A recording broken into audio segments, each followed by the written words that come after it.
Shalom Israel, Shalom, Shalom.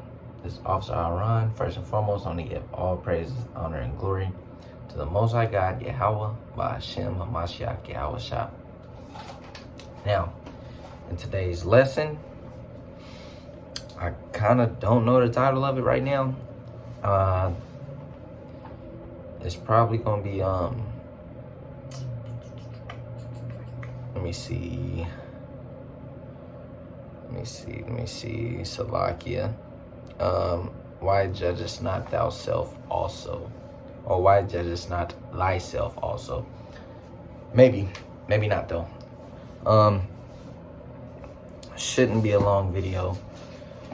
I might not pull too many precepts. I'm going off the spirit. I don't got nothing written down or nothing. So hopefully it's edifying. I'm gonna touch on a chapter that I've heard some, maybe like one or two brothers touch on. That's just me personally though. But I'm gonna go to 2nd Esdras chapter 4. 2nd Esdras chapter 4, and that's where we'll be at today. Lord willing, this is edifying. Lord willing, this is edifying. Kind of when we dealing with 2nd Esdras, we dealing with Ezra.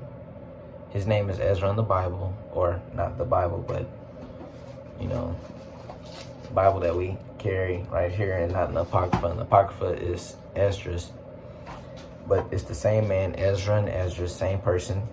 And in 2nd Esdras, he's dealing with the angel Uriel, and Uriel basically kind of just putting them on game. Uriel is basically the mouthpiece of the Most High at the moment. But, you know, sometimes he's the mouthpiece, sometimes it's Uriel speaking, you know, but angel just means messenger, so pretty much the mouthpiece of the Most High. I'm going to go ahead and start it out, though. This is 2nd Esdras chapter 4, and I'm going to start at verse 1. It says, "And the angel that was sent unto me, whose name was Uriel, gave me an answer, and said, Thy heart hath gone too far into this world. It says, and thinkest thou to comprehend the way of the Most High?" So when you're dealing with 2nd Esdras and when you're dealing with Ezra, he was a man that was always trying to plead for Israel. He was trying to plead and deal with the Most High for Israel. And he was saying some things that was out of line. He was saying some things. He was trying to be kind of crafty, and, you know, he wasn't wicked. He wasn't no wise wicked. But, you know, he was just trying to plead for Israel. And when I say Israel, I mean all Israel. He was trying to plead for the wicked Israelites. He was trying to plead for the righteous Israelites. So you'll see that Uriel and the Most High is getting irritated or aggravated with Ezra in some accounts. But the angel on multiple accounts cuts Ezra. He cuts him. And we finna get that account. We finna get a couple of them accounts. But verse 2, it said, and said, Thy heart hath gone too far in this world, and thinkest thou to comprehend the way of the Most High. And that's the scriptures is given for inspiration for us today. We know that. Paul tells you that. This is going for us too in this world. In this time, in this day and age, this generation, whatever you want to call it. Our ways and our mind, our thoughts is too far into this world. There's no way we can comprehend the ways of the Most High. There's no way. We just can't. Got one precept, Isaiah 55:8. It says, For my thoughts are not your thoughts, neither are your ways my ways, saith the Lord. Salakia, verse 9. For as the heavens are higher than the earth, so are my ways higher than your ways, and my thoughts than your thoughts. So a lot of brothers nowadays think they know what the Most High is going to do exactly. Think they know how the Most High just works and how he's moving and which way he's moving and what he's thinking about tomorrow. No, your ways are too far into this world. You will never understand or comprehend the ways of the Most High. You'll never get it. Scriptures tell you we know in part and we prophesy in part. And that's what the Most High imparted us to have. That's what we got. We know in part. We know some situations in part because he tells us. But a lot of stuff he doesn't tell us because we don't have to know. It's not needful for us to know at the time. So a lot of brothers try to get too deep and, yeah, man, I'm moving this way, boom, boom, boom. But no, your ways are going too far into this world. It says, thinkest thou to comprehend the ways of the Most High? The reason why I said I was going to probably name it, title it, Judge Thyself, or it's in the precept. Why judgest not thyself is we have to judge ourselves, and we have to look and examine ourselves every day and figure out, are we moving in a righteous spirit? Are we moving how we're supposed to be moving? Are we moving how the Most High wants us to move? You know, because you may be a brother that's trying to get so much wisdom, knowledge, and understanding, but are you using the wisdom, knowledge, and understanding? You know, are you actually applying it to your life and to your everyday walk? That's what the scripture is for appliance. We're not supposed to just hear it and not work on it, you know, not take hold of it and use it in our everyday walk. We're supposed to actually use it in our walk. Let me see if I can find this precept. Let's see if I can get this precept.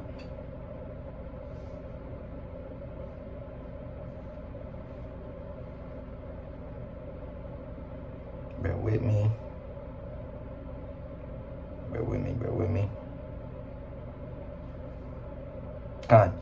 This is Sirach chapter 19, verse 24. It says, he that hath small understanding and feareth God is better than one that hath much wisdom and transgresseth the law of the Most High. So if you have small understanding and fear the Most High God, and if you fear the Most High God, that means you're going to do what he says. You know, you fear him and you have small understanding, you're not going to transgress his ways, what he told you to do. But if you have much understanding and transgress his ways, you're not better than the person that has small understanding. I mean, that's just as simple as plain, you know. It's not about what you know, it's how you move. You know, it's how you move in this thing. It's how you walk, how you apply it. I mean, of course, it's great to have a lot of wisdom, knowledge, understanding, but if you're not applying it, then it's vain. It's vanity. It's really vanity. You're teaching everybody, but yet you're unprofitable to yourself, as the scripture says. Well, let me get back to it. 2 Esdras 4:3, it says, then said I, yea, my Lord. And he answered me and said, I am sent to show thee 3 ways, and to set forth 3 similitudes before thee. Whereof, if thou canst declare one, I will show thee also the way that thou desirest to see, and I shall show thee from whence the wicked heart cometh. So Uriel told him, I'm going to show you 3 similitudes. If you can declare one unto me, if you can answer it, then I'm going to give you what you want. I'm going to show you what you want. Basically, that's basically what Uriel told Ezra. Verse 5, and I said, tell on, my Lord, and say he unto me, go thy way, and weigh me the weight of fire, or measure me the blast of the wind, or call me again the day that is past. So Uriel said, weigh fire. Now, if you know, there's no possible way, there's no actual way to weigh fire. You just can't. You can't weigh fire. Esau might have tried to weigh fire. I'm pretty sure they're 100% unsuccessful. I haven't seen Jake out here trying to weigh fire. Next one says, measure me the blast of wind. It's impossible to measure the blast of wind, because if you don't know, of course, wind and air is invisible. So you don't know when the wind started. You don't know when the wind ended. You don't know where it's coming from. You don't know where it's going. It just, all you feel is wind hit you, boom, and it passed. You can't measure a blast of wind. You just can't. You know, I remember when I first read this, it blew my mind, because I'm like, dang, that's crazy. Most High actually told, he required of a man to measure the blast of wind. And then the third similitude was, call me again the day that is past. Basically, he said, bring back yesterday. It's Tuesday, bring back Monday. Bring back Monday. I've never known a man to bring back Monday. Ezra, I require you to bring back Monday. Let's see what Ezra says. Verse 6. Then answered I and said, what man is able to do that thou shouldest ask such things of me? Ezra said, Well, it's saying what it's saying. He said, what man is able to do that? Basically, nobody is able to do that. Why did you ask me that?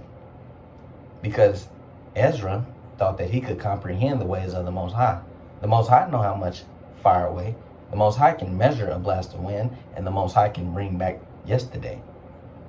So all the brothers out here that think they got wisdom, knowledge, and understanding, and moving in so much wisdom, and this and that and the third, and getting a little prideful with how much they got, I require you these 3 similitudes. When you find that out, hit me up. When you find out, a blast of wind, if you measure a blast of wind, how many feet, yards, miles they go, hit me up, let me know. It's invisible. You can't. It's impossible. And if anybody says they can, then they foolish. If you can bring me back yesterday, do it. But I know it's impossible. I know for a fact it's impossible. This is the Most High is setting these things up so a man cannot go above what man is able to do. You have to judge yourself. Do not think that you are above something. Do not try to act like you're above your brother. Do not do that. Do not do that. Don't think you some spiritual creature that's above your brother just because you have a certain amount of wisdom. The Most High set a capstone on men, on carnal men, fleshly men, which is what we all are. We're fleshly men. You cannot go above and beyond what the Most High capped you to be. And first off, that wisdom, knowledge, and understanding is a gift unto you anyway. Why should a man boast of his gift? It was given unto you. You didn't just get it. It was given unto you. You didn't go out and get this on your own and I came out the mud on my own. No, it was given unto you. This wisdom, knowledge, and understanding was literally given unto you. From who? The Most High.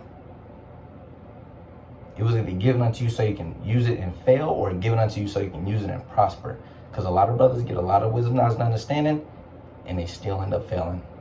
Why? Because they don't use it in their daily walk. They get too much of it and they get prideful and they boast. Prime example, the Pharisees. They boasted in their wisdom, boasted in their fringes, boasted on the outside of man. They were just boasting, being prideful. I got this much knowledge and understanding. Some brothers fasted back in the day. Isaiah tell you that they was fasting just to get wisdom, knowledge, and understanding, not to edify their brothers, not to edify the nation of Israel, but no, to debate their brothers. Why would you want to get wisdom, knowledge, and understanding to debate? Paul told you, let everything be done unto edification. Not to bait and to go law for law, debate, strife for strife. You don't want to do that. That's not what that's for.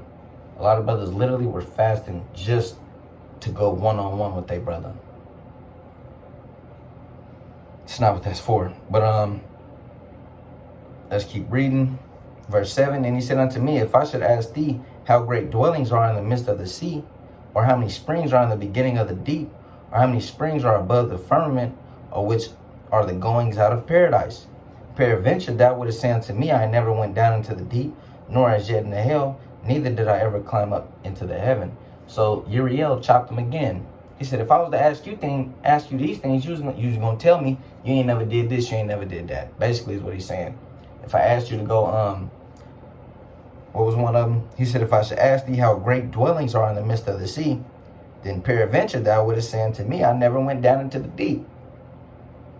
Uriel basically just chopping them. Like, since you know so much, and since you know how much, know how the Most High gonna move, and you know this, that, and the third, what is this? What is this talking about? What is that? You gonna sit here and tell me you don't know? That's basically what Uriel told him. He was just cutting him through the whole thing. This is what he said. He had set Ezra up just to cut him. Because some men have to get cut. I mean, that's just how it is. That's how you get edified sometimes. You know, you think you know too much, and then bam, you get cut. Like, damn. All right, let me chill. I got a precept. Let me see if I can get it real quick. Bear with me. Shouldn't be long. Shouldn't be long. Come. Proverbs 25:8. It says, go not forth hastily to strive, lest thou know not what to do in the end thereof, when thy neighbor hath put thee to shame. So you don't want to go and strive with your neighbor, you know, and your neighbor actually know the right answer, and he put you to shame. He embarrassed you in front of the congregation. He embarrassed you in front of your friends or your wife. You don't want to walk off into the congregation, chest puffed up, and you like, yeah, I know this and that. This breakdown. What are you talking about? This is the breakdown. And the brother tell you, no, that's not it. That's actually not true. Go check out that precept. Go check out that precept. That chops all that. He had to get chopped to get edified. And he got put to shame. Same thing that's happening to Ezra. He had to get chopped just to get edified. Simple as that. I'm going to keep going. 2 Esdras, chapter 4 and verse 9. It says, nevertheless, now have I asked thee, but only of the fire and wind, and of the day wherethrough thou hast passed, and of things from which thou canst not be separated, and yet canst thou give me no answer of them. So basically, Uriel is just saying, I'm asking you things that you can't even get separated from. You're around this all the time. I've asked you about fire, wind, and the day that you already lived through. I asked you about all this. You see this every day, and you don't have the answer to it. Verse 10, he said, moreover unto me, thine own things, and such as are grown up with thee, canst thou not know? He said, your own things and things that you grew up with. You grew up with knowing what fire was. You grew up with knowing what wind was. You grew up knowing about yesterday. Verse 11, it says, how should thy vessel then be able to comprehend the way of the highest, and the world being now outwardly corrupted, to understand the corruption that is evident in my sight? I'm going to read that again. It says, how should thy vessel then be able to comprehend the way of the way of the highest? When he say vessel, he's just saying you. How can you be able to comprehend the way of the highest? How? You can't even answer these three things that you grew up with every day. It says, and the world being now outwardly corrupted, to understand the corruption that is evident in my sight. Because Uriel is, like I said, he's arguing for wicked Israel's sake too. You know, he's arguing for the corrupted. You don't understand the actual corruption that's going on in Israel to argue with the highest about what's going on. The Most High knows what's going on. He understands, he gets this. It's all predestinated. He's just trying to tell Uriel, relax. Because Uriel going about this for chapters. It's like, relax, man. But he had to cut him. And he finna have to cut him again. We finna keep reading. So, like, yeah. Verse 12. Then said I unto him, it were better that we were not at all, than that we should live still in wickedness, and to suffer, and not to know wherefore. So Ezra was just like, it's better that we were, it would be better that we were not at all. How would Ezra know what would be better for us than the Most High? You know, that's what because it's a lot of, I'm sure a lot of brothers and sisters be having certain thoughts like that. Like, damn, it'd be better for us to just, not even been here. It'd have been better for us if we wasn't even the chosen people. It'd have been better for us if we was just that and the third. How do you know what would have been better for you? You don't know what would have been better for you. Only the Most High knows what would have been better for you. Which is putting you through this fire and this trial. Because that's all Ezra arguing against is trials and tribulations. Because Israel is going through trials and tribulations. When you get those certain thoughts, you got to rebuke them. Because now you're lacking endurance. Now you're getting tripped up. Like, damn, man, it would have been better if I just, man, I don't even know. I don't even get why we going through this. It would have been better if it was no Adam. You know, that was one of the arguments Ezra had. Let me see if I can find it. Not gonna lie, I'm not sure if I can find it, but I will try. If it don't take too long.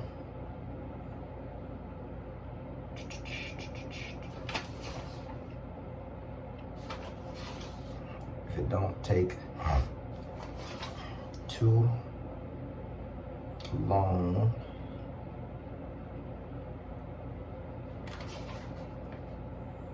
might not be able to find it. Might not be able to find it. I want to find it. Seriously want to find it. But I might not be able to. Alright. So, can't find it right now. Salakia. But it's for sure in 2nd Esdras. I know that for 100%. It's in 2nd Esdras. You just got to read it. It's a good book. Great book. One of my favorite books, actually. But I'm going to keep going. Verse 13. He answered me and said, I went into a forest, into a plain, and the trees took counsel. So what do we have here? We have a parable. We have a parable and dark sayings. Let's see.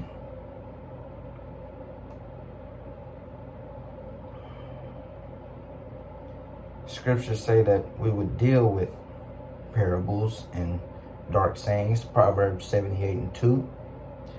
It says, I will open my mouth in a parable. I will utter dark sayings of old, which we have heard and known, and our fathers have told us.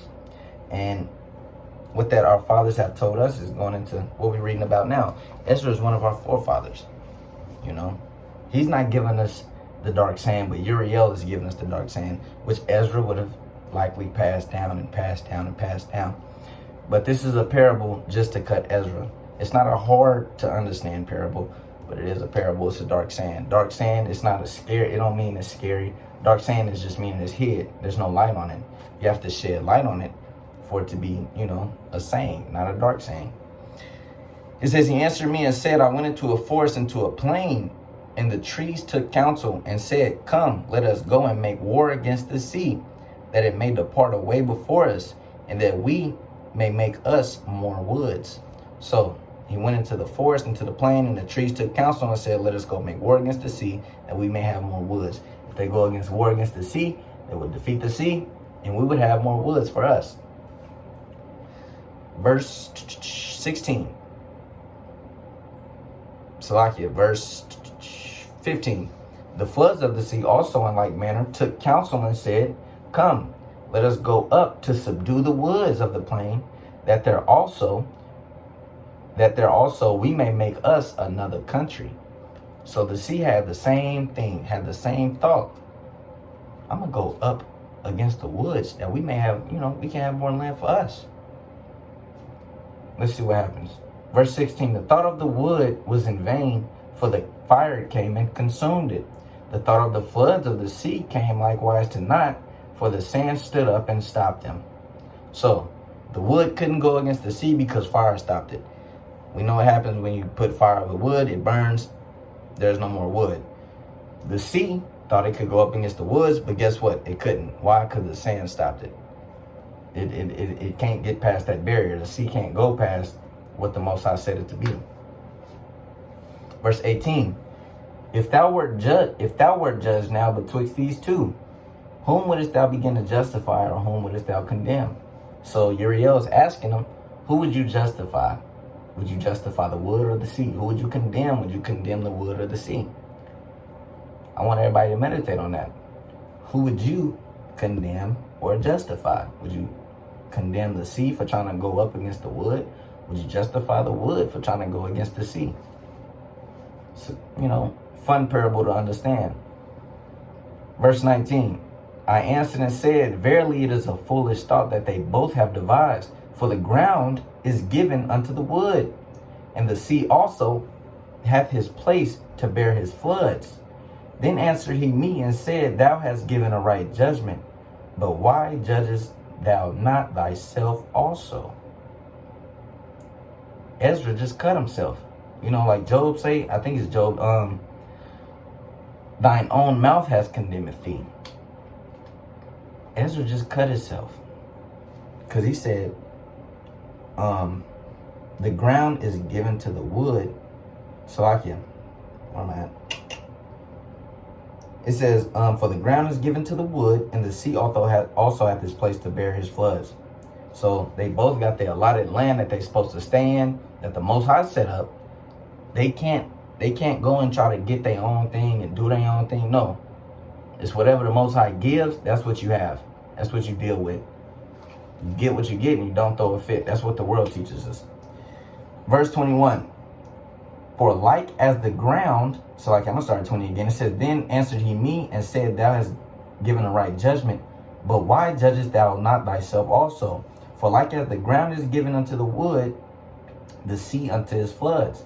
Even so they that dwell upon the earth may understand nothing but that which is upon the earth. And he that dwelleth above the heavens may only understand the things that are above the height of the heavens. So Uriel just cut him. He was like, man, you don't even judge yourself. You sitting here trying to understand the things, the heavenly things, and the things that doesn't pertain to you. You trying to tell me how to judge my people. You trying to tell me what I should do with my people. You trying to tell me what would have been better for my people, when that's not the way to go. You know, I'm sure a lot of brothers and sisters get thoughts like that. Like, would it have been better if this? Would it have been better if that? That is a wicked thought. Judge yourself. Figure out what's going on with you. You have your land and what you need to understand on the earth. You don't need to be thinking about what the Most High thinking about. You don't need to be thinking about it would have been better if this, that, and the third, and blah, blah, blah, blah, blah. No. The Most High gave you a set of rules. Keep those rules. He gave you a set amount of wisdom that you should have. Understand your wisdom that you have. Just because you have wisdom does not mean that you have understanding. I can know a parable, but that won't mean I understand it. I won't know how to break it down. I won't know how to live it. I won't know how to apply it to my life. But I know it. That's not profitable. The scripture said, with all thy wisdom, get understanding. It ain't really that hard. It's simple. It's as simple as that. You got what you need. Use it. Before you start trying to figure out the heavenly things, figure out the earthly things. And you're not even going to be able to comprehend the earthly things. You know, I mean, simple as that. A lot of brothers don't even know if we standing on a flat earth or a round earth. I can show you something right now that'll bug you out. Let me see.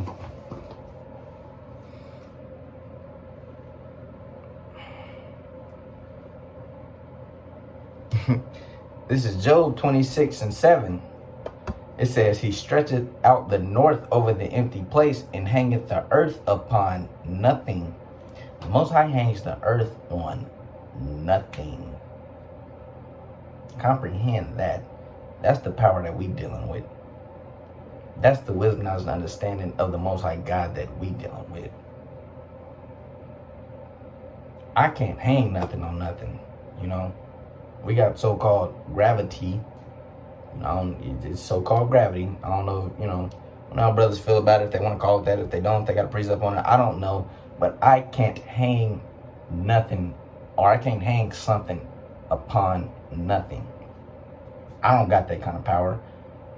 I don't got that wisdom, knowledge, and understanding the craft, nothing like that. That's just me, though, So I didn't want to make it long. Man, I'm not gonna make it long still. But speaking on the body, we know Paul that talked about the body. If you were a head, or if you were an eyeball, or if you are a hand, be good at what you're good at. You can still learn on how to work on other things, but be good at what you're good at, and don't step out of your lane. If you're good at being a hand, do not try to be a foot. You know what I'm saying? Basically going into say I'm good at prophecies, and another brother in the congregation is good at geography. Don't try to overstep that brother and take on his role because you want to take on his role. Do not do that. Be good at prophecies. Yes, it's good to understand and to learn geography and this, that, and the third. I'm not saying that. You're supposed to be a jack of all trades in this thing. You really want to be a pro of everything, but you want to know a little of something about everything. But if that brother is better at teaching and breaking down geography, do not overstep him and try to break down geography and move him out the way. Stick with prophecies. Somebody got to break down prophecy. Somebody has to do it. That, brother, is you. If you're good at being a hand, do not try to be a foot. Judge yourself. Judge yourself and understand what you're good at, what you like at. What you like at, be better at. All right? I'm going to get a closing precept. Hopefully somebody was edified. If not, if nobody was edified, then Salakia. But I still advise people should read. I still advise that you read 2nd Esdras. Good book. Really good book. Read 1st Esdras 2. That's going in when I say 1st Esdras 2, I'm not saying 1st Esdras chapter 2. I'm saying 1st Esdras TOO. You know what I mean? Read that as well. I haven't read it fully yet, but I know it is a good book to get into and to dive into. Brother Maharn dove in it a little bit, and it's a lot of things to get in there, a lot of hidden wisdom and hidden manna to get and understand in there. But be prepared if you do go on the 2nd Esdras that it does contain a lot of deeper things, a lot of wine and meat, a lot of things hard to understand. Be prepared for that. If you're not ready for that, build your spirit up and build yourself up to get ready for that. Fast and pray on wisdom, knowledge, and understanding. Not that you should strive against your brother, but to edify your brother. So, this is 1 Corinthians chapter 15 and 38. It says, Salakia 15 and 58. It says, therefore, my beloved brethren, be ye steadfast, unmovable, always abounding in the work of the Lord, for as much as ye know that your labor is not in vain in the Lord. All right, so we're supposed to know that our labor is not in vain. It says, always be abounding in the work of the Lord and be unmovable. With that, I'm going to give all praises, honor, and glory to the Most High God, Yahweh, by Hashem Mashiach Yahushua, and Shalom, Mabarak, Mashpakah.